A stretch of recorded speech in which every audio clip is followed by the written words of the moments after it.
Good morning, Flagler County. I'm Rich Carroll. You're listening to Flagler's Morning News on Friday, August 18th. The victim was identified as Robert Bruce McPhail, and he went by Bruce. The victim of a Flagler County cold case murder is no longer nameless. Amy Cherry has our top story. Sheriff Rick Staley says detectives sent bones to a private forensic genetic genealogy company to identify McPhail, whose body was found in the Intracoastal Waterway more than 25 years ago. Staley tells us more about McPhail. We believe he was 58 years old at the time of his death and originally from the Kenora, Winnipeg, Manitoba, Canada area. He had moved to South Florida in the mid-1990s, and he went by his middle name, Bruce, and had a passion for boats. Now that the man has a name, our cold case unit can work on finding who murdered him and why to bring justice for him and closure to his family.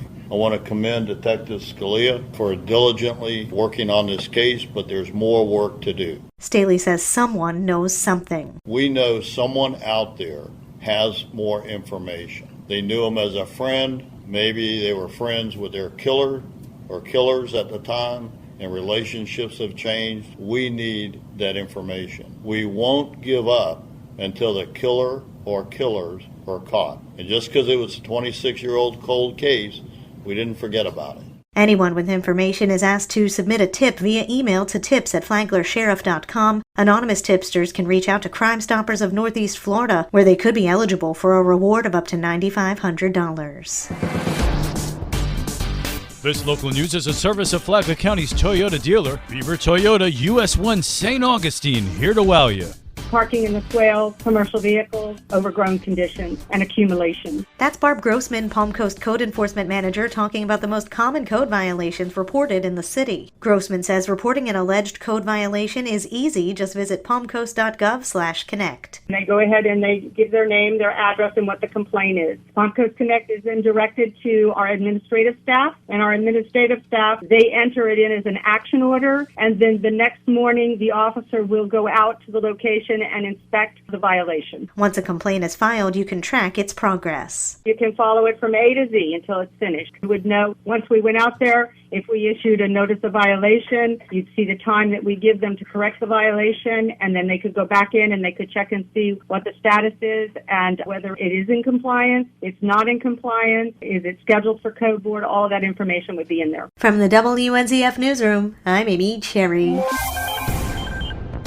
Palm Coast has a new city clerk. Kaylee Cook is the newly appointed city clerk for the city of Palm Coast, which was announced at the recent city council meeting. She served as the deputy city clerk since 2022 and brings a wealth of knowledge to her new role, according to Palm Coast city manager Denise Bevan. Ms. Cook has done an outstanding job in this role, which she has occupied for some time. The city clerk's office supports the city council by ensuring transparency in the legislative process, providing advance notice of public meetings, and granting public access to agendas and records. City Clerk Kaylee Cook is excited about her new role. All of the staff members who have helped me get to this point through my certified municipal clerk designation, which we celebrated here a couple of months ago, and just the continued support that I have from everyone, I really appreciate it, and I wouldn't be able to do it without you guys. She adds the city clerk's office will continue to deliver high-quality services to the public, the council, and city staff in Palm Coast. For Flagler's Morning News, I'm Karen Johnson.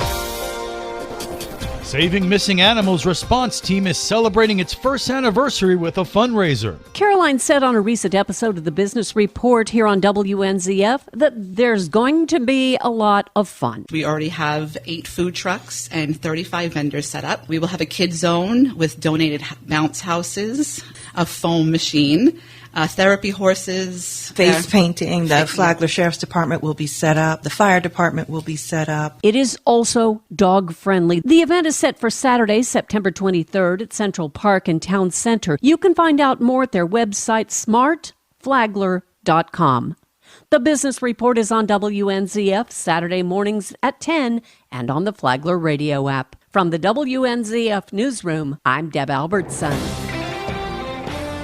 The weekend is here and there's plenty of family fun to be had in Flagler County. This is Stacy with Fun for Augie Kids. This weekend, your family can enjoy the orienteering courses offered at the Florida Agricultural Museum. This is a recreational and competitive sport involving detailed maps, a compass, and finding your way through unfamiliar terrain. Tomorrow, come out to the third race in the Kids Only Trail Series where the wild ones run. Every child will receive a wooden finisher's medal, and awards will be given to the top 3 boys and girls in each age group. Sunday's Shine for Kids will be hosting a mindfulness for kids group. These activities will help your kids learn calming strategies, feel more grounded, have greater self-awareness and focus, and help them to believe in themselves. Join Michaels for their Sunday Make Break event. At this free community event, your child can tap into their creative mind and make a Kindness is Cool themed poster. For more on these events and others, please visit us on our website at